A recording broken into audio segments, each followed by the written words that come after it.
كلمة معرفش بتريح، فعلا بتريح كتير. طول عمري كنت اقول لنفسي معرفش اعملها معرفش اعملها، وكنت مكسلة واخلي غيري يعملها او كنت بشتريها جاهزة، لحد ما قلت خلاص كفاية كده اقول معرفش. من يوم ما عرفت الحاجات اللي بيعملوها فيها والاضرار اللي بتجيلنا من وراها. الجبنة التلاجة او الجبنة الدمياطي ما بنستغناش عنها كلنا، سواء بقى في السحور او في الفطار في الايام العادية. موجودة في كل تلاجة وموجودة في كل بيت. قررت النهاردة اعملها معاكم بكل سهولة وبكل بساطة، وقد ايه هي فعلا طلعت سهلة جدا، ومن السهل جدا تعمل في اي بيت. اول حاجة انا جبت الحليب او اللبن، جبت 4 كيلو بس من اللبن، وقلت اجرب فيهم بلاش اعمل كمية كبيرة. 4 كيلو في اللبن كانوا عندي في الفريزر، طلعتهم وسبتهم فكوا خالص. وبعد كده بدأت اصفيهم بشاشة بالشكل ده. ممكن نستخدم لبن مفرز، عادي، انا النهاردة عاملاها بلبن مفرز من الفريزر. بس مينفعش تتعمل بلبن اللي هو المعلب، اللي هو المبستر اللي بيجي من السوبر ماركت، ده لبن يعني بلدي. تمام. بصفيه، شايفين الشوائب اللي جاية فيه في الاخر كده؟ دي طبعا لما بتظهر في الجبنة بتخلي شكلها وحش جدا.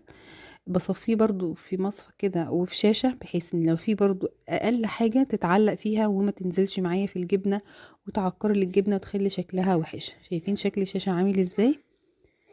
بعد ما صفيت الحليب بتاعي كويس جدا كده في حلة، هرفعه دلوقتي على النار.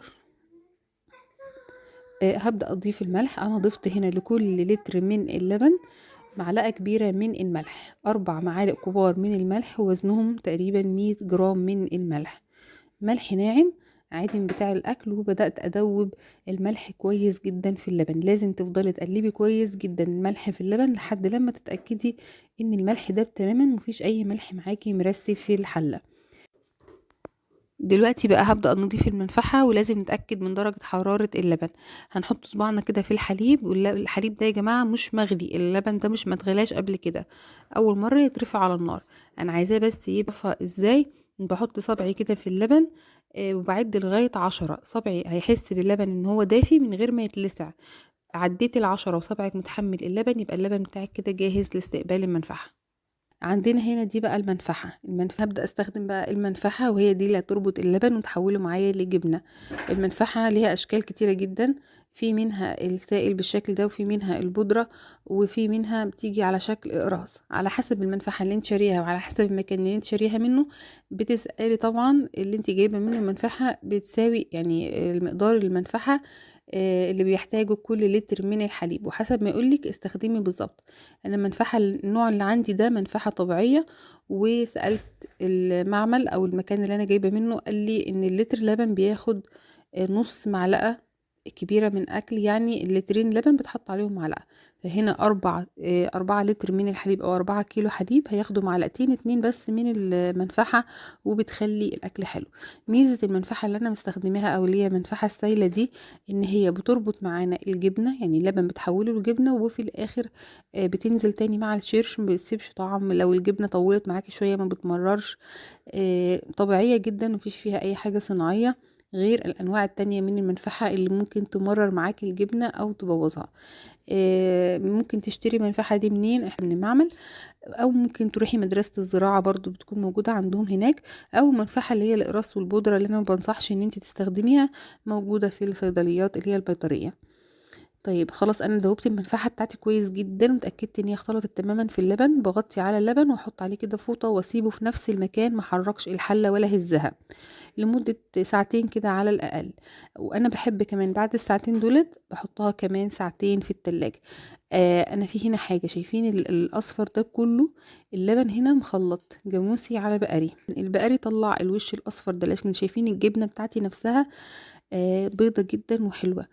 الغلطة بقى اللي انا وقعت فيها ان انا ما شيلتش الدهون ديت. انا انصحكم ان انتوا تتخلصوا منها علشان تخلي الجبنة بتاعتك عمرها يطول. هي خلت الجبنة معايا طعمها حلو قوي، ولكن قصرت عمر الجبنة. فلو حصل معاكي الحركة دي انصحك تصفي الوش ده كله، وبعدين تاخدي بس الابيض. او من البداية تأكدي ان الحليب اللي انت مستخدماه يكون نوعه جاموسي بس، مش بقري او مخلط. لازم يكون جاموسي بس عشان ما يديلكيش المنظر ده ويكون فيه الدهون ديت، وكمان عشان تصفي معاكي احسن من كده. في الحالة دي بقى جبت هنا مصفى بتكون مفتحة من جميع الجهات، من الجناب ومن تحت، اي حاجة تكون مفتحة معاكي. وتحطيها فوق حلة تكون المسافة بين الحلة والمصفى كبيرة جدا، بحيث ان هي ما تخليش الشرش اللي ينزل ويرجع يطول معايا المصفى. حطيت شاشة كبيرة كده نظيفة، دي مجهزة او طرحة عندك نظيفة تكوني مش بتستخدميها وغسلاها كويس، بس ما تغسليهاش بأي مادة فيها ريحة، يعني بلاش اي مسحوق فيه ريحة عشان ما تعلقش معانا في الجبنة.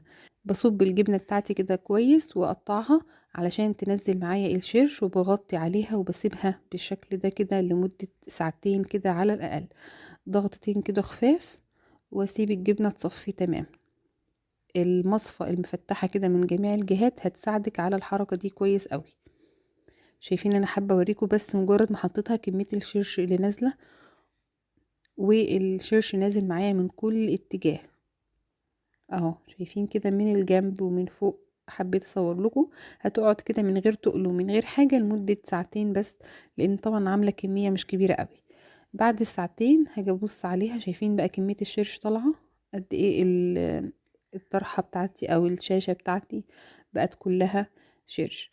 هعمل ايه؟ لازم بقى في المرحلة دي ارجع افتح على الجبنة بتاعتي تاني وقطعها تاني، ما تكتفيش بالتقليبة الأولانية، لازم تقليبة تانية كده بعد الساعتين ما يعدوا، تقليبة تانية وتخرجي كل الشرش اللي بيتجمع في النص، علشان لما الجبنة تتكون معاكي في الآخر ما تبقاش مخرمة من جوه أو معششة زي ما بنقول، وتبقى كده باظت معاكي. لا، هتفتحي تاني الجبنة بتاعتك وتخرجي كل الشرش اللي فيها، وتظبطي بقى وشها بالشكل ده، وتغطيها تاني بالشاش او بالطرحة اللي انتي حطاها عليها. في المرحلة دي بقى بعد ما قلبناها بقى التقليبة ديت، بس اخبطها كده خبطتين عشان لو فيها اي شرش اساعدها تنزل بسرعة، وهبدأ بقى احط عليها التقل. اي حاجة بقى عندك تقيلة هتحطيها عليها. انا جبت طبق تاني بنفس المقاس عشان يبقى تطلع معايا مظبوطة، وهحط في الطبق ده تقل، برطمانات، اكياس، اي حاجة بقى حاجة تقيلة. انا هحط طاجن فخار وزنه تقيل كده، فهيظبط معايا الدنيا شوية اهو. هسيبها كمان في الوضع ده لمدة من ساعتين ل3 ساعات. انا مش هزود لان انا عاملة كمية قليلة، فما سبتهاش اكتر من 3 ساعات بس، وطلعت معايا بالشكل ده. خلاص بعد 3 ساعات بشيل بقى الطبق وبشيل التقل وبشوف الجبنة بتاعتي. كمية الشيرش طبعا طالعة كبيرة، لان قلتلكوا ان اللبن جالي للأسف مخلط مش جاموسي صافي، بقى بقري على جاموسي. هبدأ بقى كده، ما شاء الله الجبنة بتاعتي خلاص خلصت بالشكل ده، وشايفين طالعة ممتازة. هقطعها بقى بالشكل ده قطع، شايفين شكلها بسم الله ما شاء الله تحفة.